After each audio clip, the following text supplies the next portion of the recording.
사람을 얻는 기술이라. 레일 런치. 자, 선택받은 사람보다도 선택하는 사람이 되라. 선택하는 사람이 되라. 이거 읽었네. 자, 한번 넘어갔어. 손바닥을 내보이며 추림은 가까이 서 있으라. 어떤 실내를 마음 편안하게 돌아다닌 적이 있는가? 의자들은 당신을 반기며 여기 앉으세요 라고 말하는 것처럼 가지런하게 놓여 있다. 반면에 다른 장소에서 첩첩이 쌓인 테이블이나 의자를 채우고 나서야 비록 빈자리 하나를 얻게 된 적도 있으리라. 이와 마찬가지로 이리 와서 저와 대화를 나눠요 라고 말하듯이 몸가짐을 똑바로 하고 있는 사람들이 있다. 아니면 어서 꺼져 라고 말했다가 손해봐도 몰라 라고 말하듯이 몸가짐이 엉망인 사람도 있다.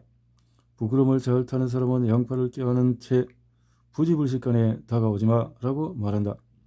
지갑을 움켜잡고 있는 것으로, 잔을 꼭 쥐고 있는 것으로, 담배를 피우는 것으로 이들은 불안한 신호를 보낸다. 연구 결과 파티 참석자들은 팔을 양쪽으로 내리고 있고 다리를 약간 벌리고 얼굴에 살짝 미소를 띤 채 다가오는 사람을 좀 더 편하게 느낀다는 사실이 밝혀졌다. 당신과 사람들 사이에 있는 것들, 그것이 무엇이든 무의식적으로 느껴지는 장벽이라고 할 수 있다.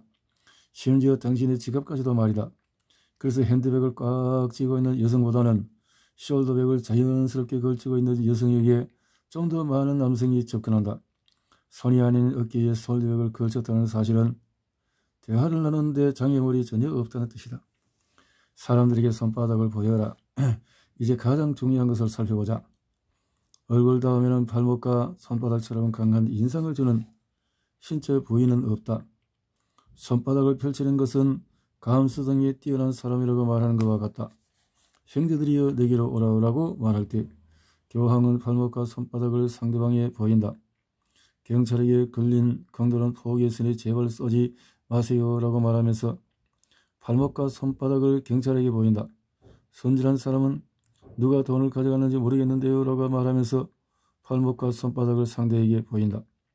무방비 상태의 열린 손바닥은 숨길 것이 전혀 없어요 라는 의미를 나타낸다. 이는 또한 무언가를 받아들인다고 말하는 것이기도 하다.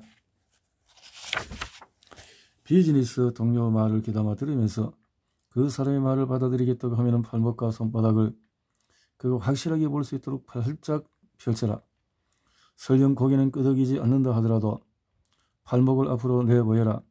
누군가가 잡담을 하고 있을 때마다 지속적으로 손의 상태를 확인하라. 주먹이 상대를 직접 향하지 않도록 하라.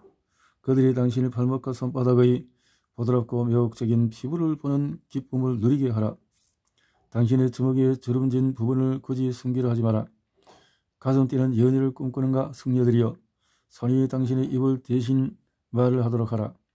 설레는 남성을 만나 가슴이 뛰면 여성은 본능적으로 그에게 발목과 손바닥을 보여준다. 실제로 남성과 대화를 나눌 때 발목을 보여주는 것은 무의식적으로 그에게 섹시한 자극을 준다. 당신이 특별하다고 여기는 사람이 서슴없이 다가오게 하라. 정글에서 놀란 조그만 고양이는 커다란 짐승들의 눈에 띄지 않기 위해 바위와 나무 등걸에 몸을 숨긴다.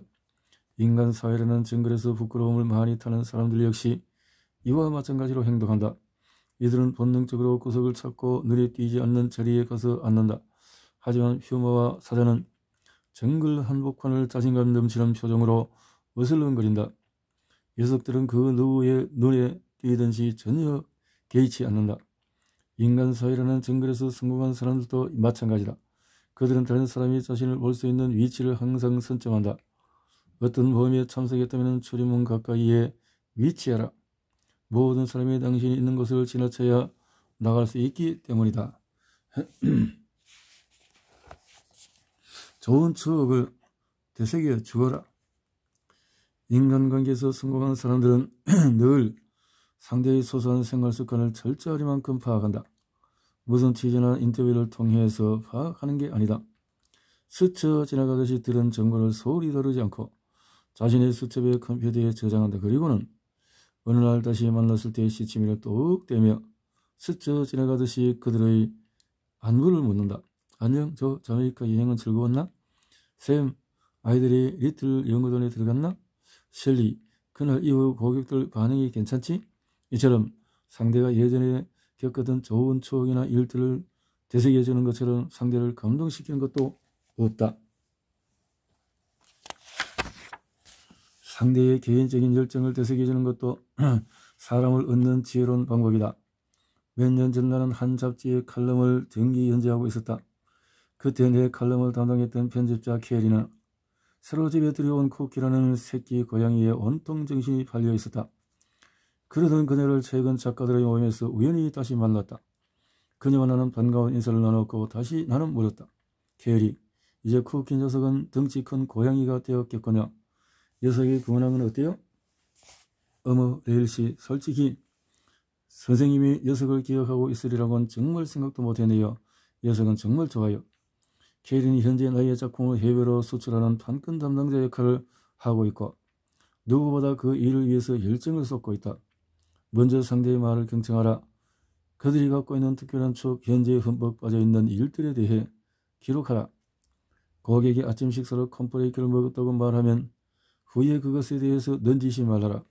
잡담 중에 상사가 오늘날 일하기에 불편한 구두를 신고 왔다고 말하면 그것에 대해서 말할 기회를 찾아라.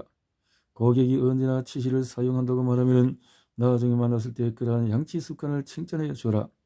그들의 과거 추억을 되새겨 줌으로써 당신은 그들에게 미래를 보장받을 수도 있다. 항상 펜을 갖고 다니라. 68. 몇 년 전이었다. 나는 미드웨스트주에서 열리는 정치자금 모금 행사에 참석했다. 한 초대 손님의 호기심을 불러일으켰다. 그는 몇몇 사람과 열띤 대화를 나누는가 하면은 혼자서 카드에 무엇인가 적다가 다시 사람들과 대화를 나눴다. 그러다가 다시 뭔가를 적었다. 그는 1시간 동안 똑같이 행동을 반복했다. 나는 궁금해 견디기 어려운 지경에 이르렀다. 대체 저 사람은 누구일까? 이윽고 그가 미소를 지으며 내게 다가와 따뜻한 악수를 청하며 자신을 소개했다. 저는 조 스미스입니다. 그는 무엇을 마시냐고 물어봤다. 나는 백포도주를 마신다고 말한 다음 좋아하는 술에 대해서 대화를 이어나갔다.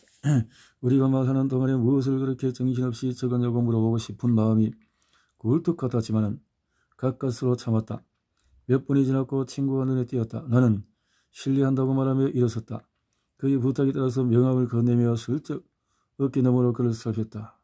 그때서야 비로소 알았다. 그는 내 명함에 뭔가를 적고 있었다. 그가 기록한 내용은 다시 나가 만났을 때 그가 활용할 소소한 정보들이었다.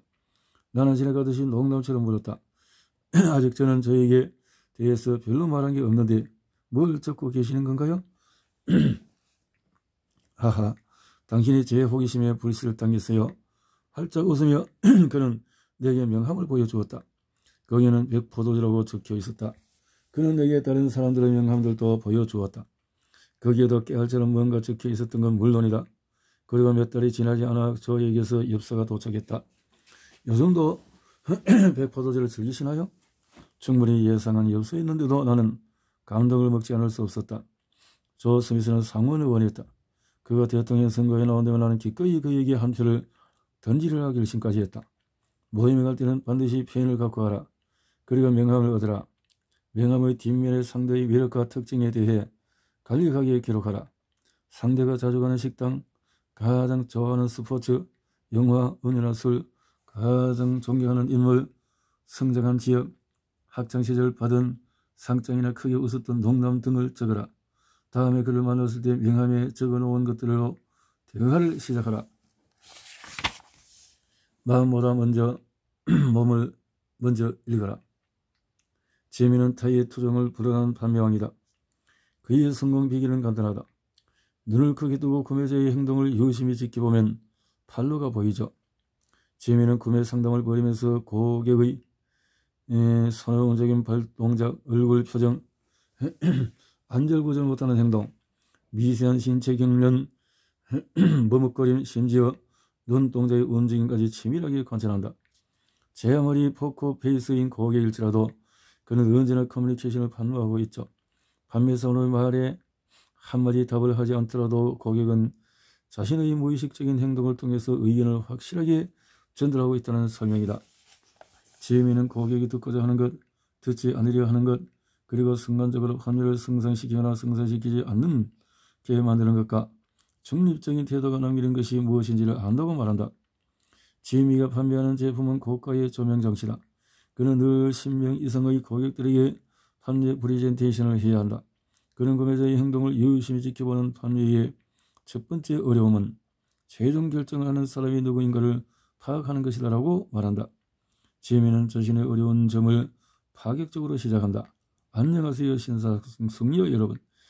가볍게 인사를 한 다음에 그는 약간 혼란스러운 이야기를 한다. 왜 그런가? 놀란 사람들이 어떻게 대응할지 모르기 때문이다. 따라서 이들의 머리는 바람개비처럼 정신을 차리지 못한 채 가장 중요한 사람에게 고개를 돌리게 된다. 이제 지혜미는 의사결정자가 누구인지를 알게 되었고 구매자의 행동을 유심히 지켜보는 판매를 그 사람에게 집중할 수 있다. 지혜미는 계속 말한다. 확실한 신호가 있어요.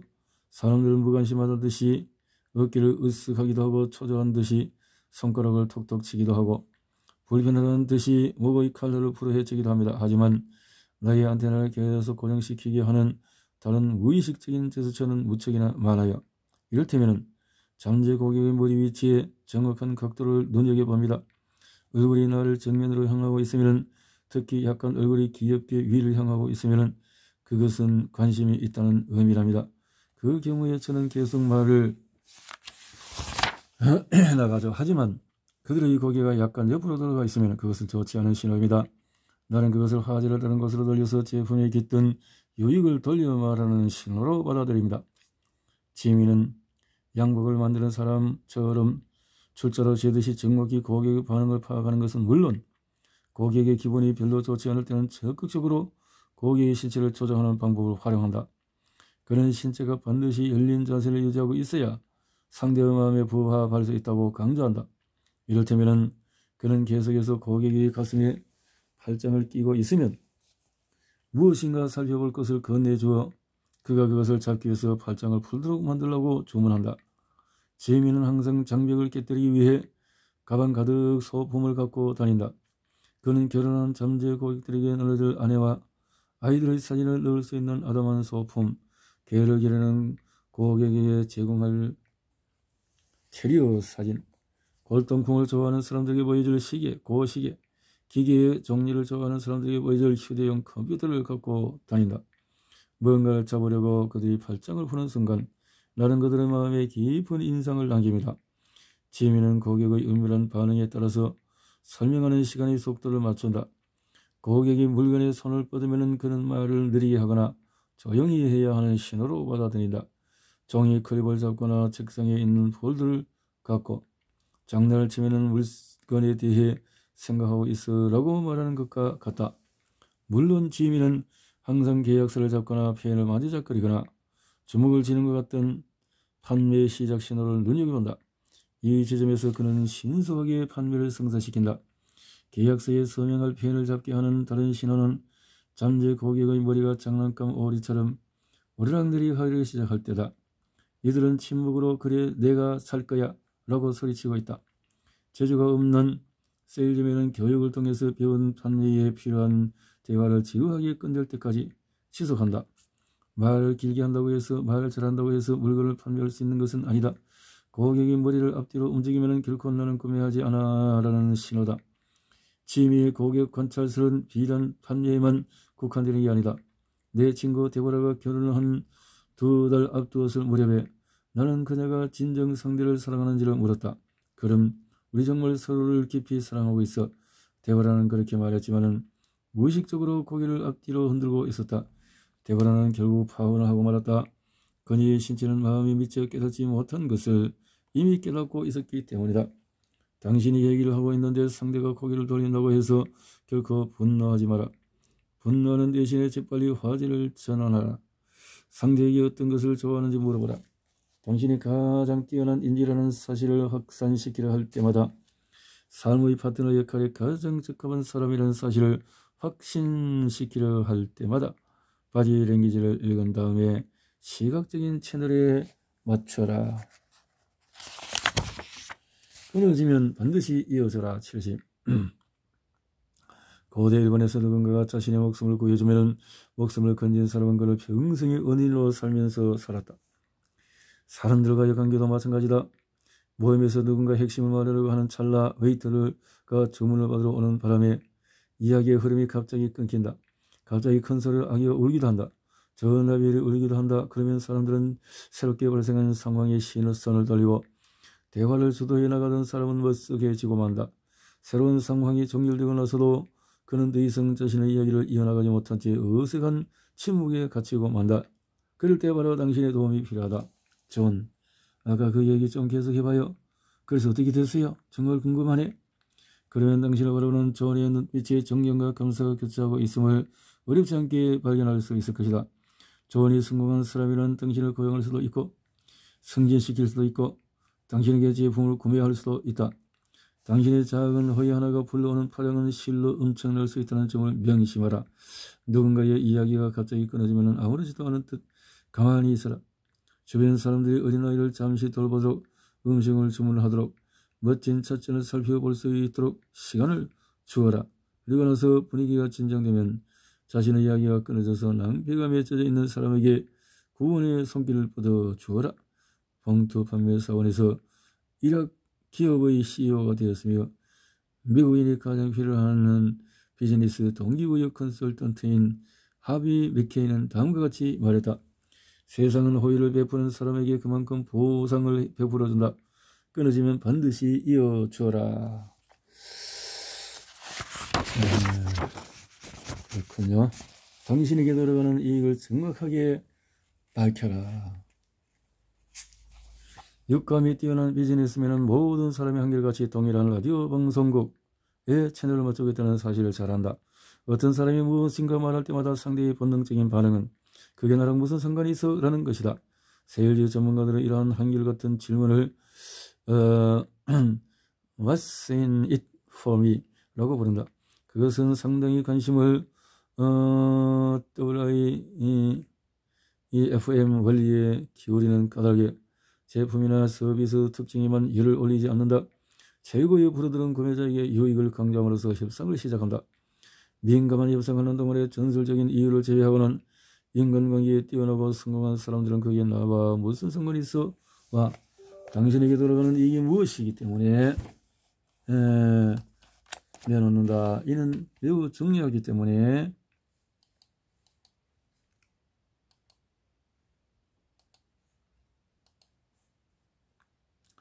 자, 눈가림 하게 되면 눈가림을 한 사람만 손해 보게 된다. 예전에 그냥 알고 지내는 사람을 점심에 초대한 적이 있다.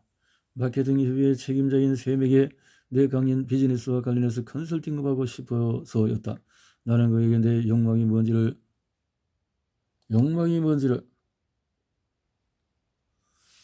아는가 묻고 그의 값진 1시간을 최고의 식당에서 나와 점심을 먹는 비용으로 지불할 수 있겠냐고 우스갯소리로 물었다.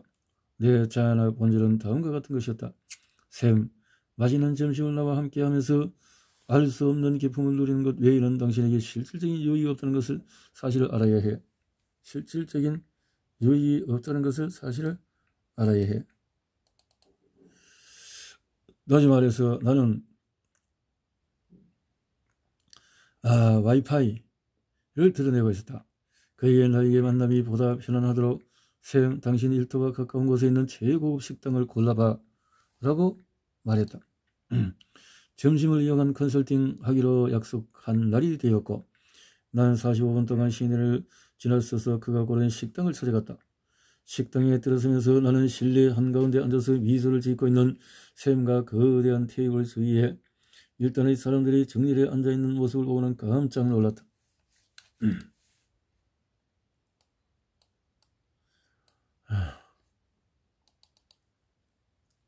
확실히 이는 내가 그와 컨설팅할 수 있는 환경이 아니었다. 안타깝게도 샘은 이미 나를 보았다. 점심 식사 후에 디저트로 커피가 나왔을 때 나는 샘이 왜 사람들을 정밀에 놓았는지 그 이유를 알았다.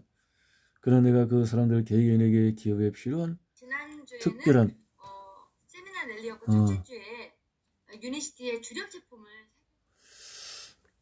점심 식사 이후로 커피가 나왔을 때 나는 샘이 왜 사람들을 정리에 놓았는지를 그 이유를 알았다.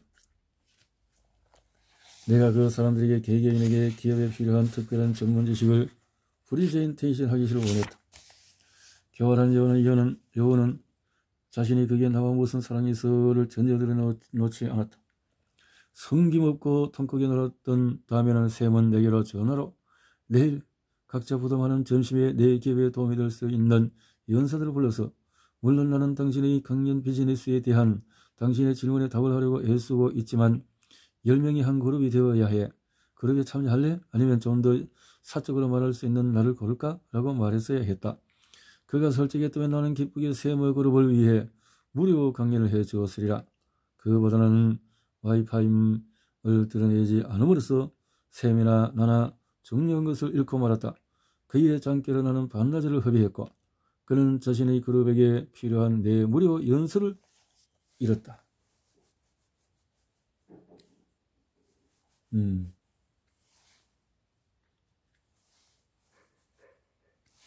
당신을 돕는 데서 기쁨을 누리는 그들을 거부하지 마라.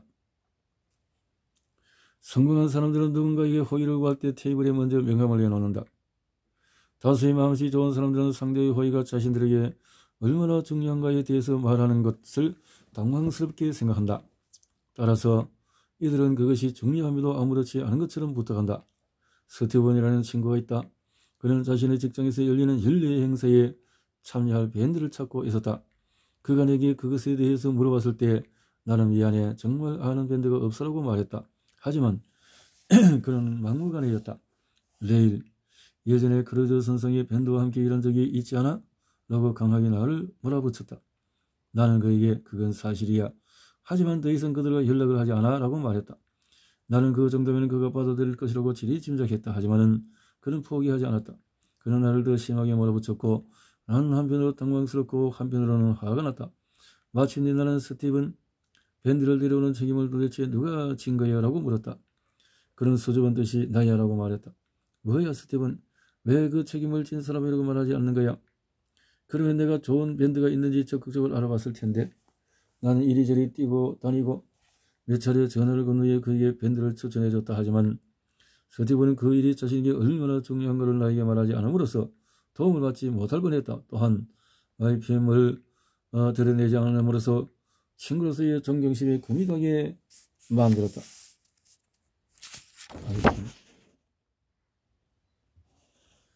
YPM, What's in it for you를 동시에 내놓는다. For you, what's it what's in it for you 를 YPM이라고 하네요. 자,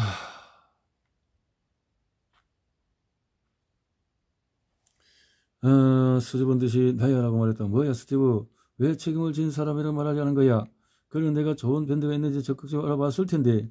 난 이리저리 뛰어다니고 몇 차례 전화를 건 후에 그에게 밴드를 추천해줬다. 하지만 스티브는 그 일이 자신에게 얼마나 중요한 것을 나에게 말하지 않음으로써 도움을 받지 못할 뻔했다라고 했죠.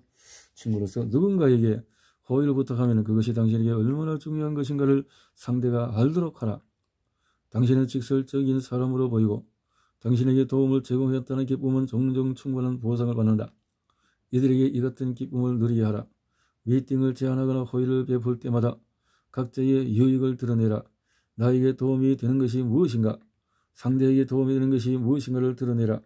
설령 아무것도 없다 하더라도 말이다.